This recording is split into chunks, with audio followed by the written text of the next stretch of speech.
Welcome back to Inside Boxing's Throwdown. My name is Steve Johnson. I'm my co-host Aurelio Martinez.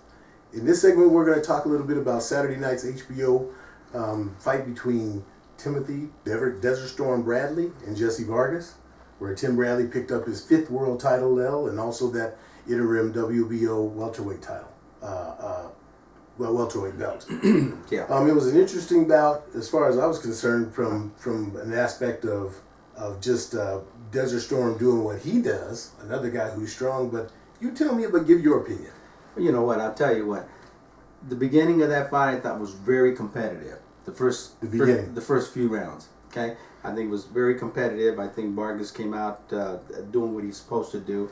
But then I'd say, after the 4th round or so, Vargas kind of went into this mode where he just wasn't doing anything, and Timothy Bradley just kind of took control.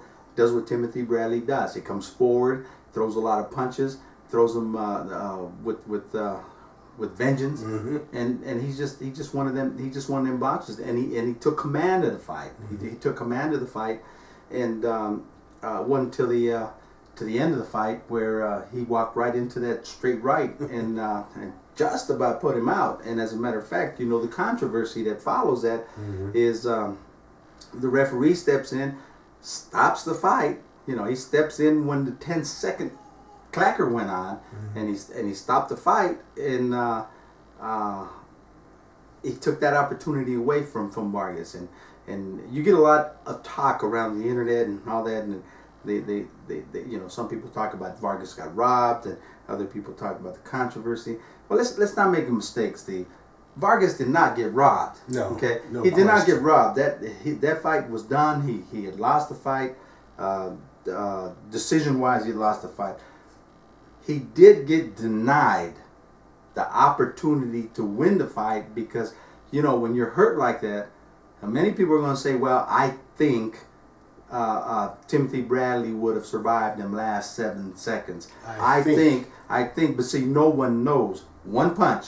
Exactly. One punch puts you down, and of course we all know you cannot be saved by the bell. Exactly. So yes, he was denied that opportunity by the referee. So he wasn't robbed, but he was denied. Yes. So I mean, that's my take on the fight. Tell me what you think. All right, really, my take on the fight was basically similar to yours, other than the fact that I'll disagree with the first part of the fight. You said you thought Jesse Vargas was doing well, and yeah, first couple of rounds I thought he came out and he came out to fight. I mean, it wasn't like he was a slouch. He actually made it competitive. Well, I disagree with that because it seemed to me like from the start of the fight that Timothy Bradley, once again, similar to Sean Porter, in that fight that he had with Adrian Broner, Timothy Bradley came out aggressive. I mean, he had Jesse Vargas backing up. I don't know if Vargas wasn't prepared for that, but one thing we do know, Jesse Vargas didn't pay attention to his corner because they were just begging him, please throw the jab, throw the jab, throw the jab. And you could barely well see that if he had thrown the jab and just kept pumping that jab in a piston-like fashion, he might have been able to keep Tim Bradley off of him. But to Tim Bradley's credit, he does what he did. I mean, he did what he does. That's Tim Bradley. That's what he does. That's He's aggressive. Timothy. He comes and he has gotten into a pattern now where he always makes his fights interesting at the end. You remember with Provodnikov, and the controversy that you alluded to, I will agree with you in that. I think you termed it just right. Jesse Vargas was denied an opportunity, but I don't think he was going to win anyway because, once again, the pattern of Tim Bradley shows us, specifically in his fights like with Provodnikov and with Pacquiao, he knows how when he gets in trouble, he knows what to do. Yeah. He'll hold. You remember with Provodnikov, he was smart enough to take the knee and let the fight in. Yep. I don't think Vargas is going to do that. And let me say this. Jesse Vargas, in my opinion, a lot of talking after the fight. You know this from many years. We've talked about this. I'm a firm believer in that when you get your shot, okay? Yeah. There's none of this later, well, I didn't do as well as I could do, let's have a rematch. No, you get your shot. If it doesn't work out, you go back to the bottom of the pile and work your way up. That's the bottom line. I agree. When that door's open, you need to step in. That's right. Yeah, he didn't do that. He let the opportunity to get away. And once again, did not listen to his corner for whatever reason, because I was out of my seat, like, man, why don't you just keep throwing this jab and keep it off? You know, his corner was Eric Morales. You know that? Yeah, I know it. Well, he might have just turned around and said, "What?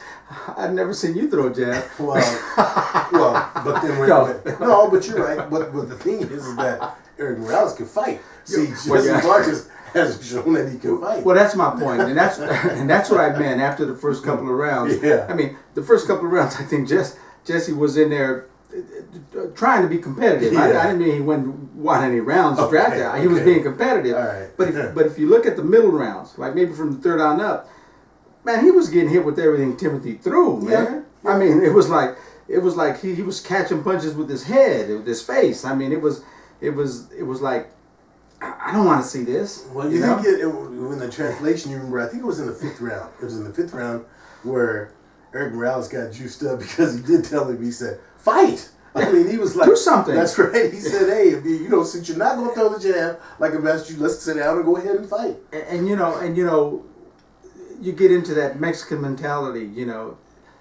knock me out because that's the way I want to go out. I want to go out fighting. I don't want to go out, the way the Mexican the pride that carries with the Mexican fighter is you need to knock them out or else they're going to go down swinging, and Jesse didn't do that. I he didn't do that, and so like I said, the controversy wasn't about him being robbed or not winning the fight. There was no question on that. Well, to me, Pat Russell, one of the all-time highly recognized great referees, his time has come. Let me ask you something about the referees. Should they have something, an age or a test or something for referee? Because he said he heard a bell and there was nothing, absolutely nothing. And my man, the announcer, Max Kellerman was trying to give him a way out. Yeah. Did you think that the clackers, clack, clack, clack was a bell? I mean, he was trying to give him a way out, and he was smart enough not to bite on that because there's no way a clacker sounds like a bell, Max. I mean. So that was. Well, I'm gonna give a little credit to Max for showing respect. He showed respect to him where he could have chewed him up, okay, but he didn't. But all of us know we didn't hear no fucking bell. That's out. Okay, but let me tell you, there was no bell. My take on the fight, just because we got a minute left. Okay. What should happen in that, because Timothy Bradley granted him a rematch right after post-fight interviews, and now he took it back and changed his mind. He doesn't want a rematch. Mm-hmm.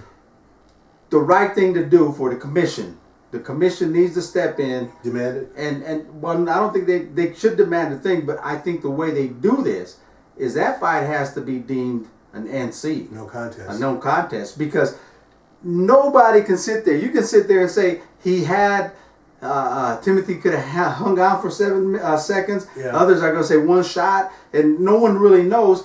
It took me back to the Maldrick Taylor Julio Cesar Chavez. You know what, folks? I didn't want to go there, but Aurelio and I, we sat in the living room right here with about 20 people in the living room, and we had almost, remember that? It was almost divided evenly with Taylor and one because and Julio Cesar Chavez Sr. Yeah. And that one punch, the people that were for Taylor, they lost their minds. Well, yeah, because rightfully he make the bell rings, he wins the fight. Yeah. I mean, decision wise. Yeah.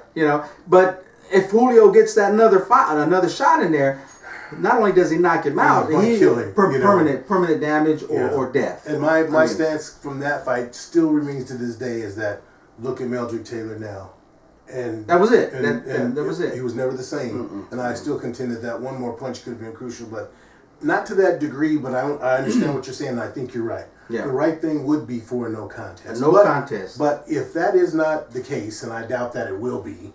Well, the commissions need to step up. Well, they need to step up. An NC doesn't give Bradley the win. Doesn't hurt either one of them. It doesn't award them the belts. There's a lot that can happen with that, because that almost guarantees a rematch. Well, I think since we have another minute or so left, let's do this. Let me say this. I think if I'm Timothy Bradley, after he did now that he's changed his mind, I think he looked at the fight like I did a second time, and he says, "Hey, if Jesse Vargas listens to his corner like and he did gets the first time, aggressive. he makes this a different fight. I've already got a win over him on the records. Unless something happens where the commission changed things, hey, I'm going to look for Kell Brook, Amir Khan, or Sean Porter. Yeah. Okay. Yeah. Now, well, that's what he's doing. That's what he's doing. Well, don't forget that before this fight, he had been mentioning that he was thinking about moving up to middleweight. You know, specifically. Timothy was? Yeah, the names he threw out was Canelo, Triple G, and who's the other middleweight? Canelo, Triple G. Oh, Miguel Cotto. Yeah. Yep. He don't want to see either one of those three, especially after Vargas rocks him like Yeah. that. And Vargas is a light hitting boxer. He's looking at money more That, than and there's nothing wrong with that. Don't get me wrong. Yeah. I think he deserves that because Floyd Mayweather would not step up and give him the shot that he deserved. So whatever he can make money, he can make. I'm good for it. But see, the problem with Timothy Bradley is he doesn't command money. People are not going to pay money to see Timothy Bradley. That's right. He's had so many.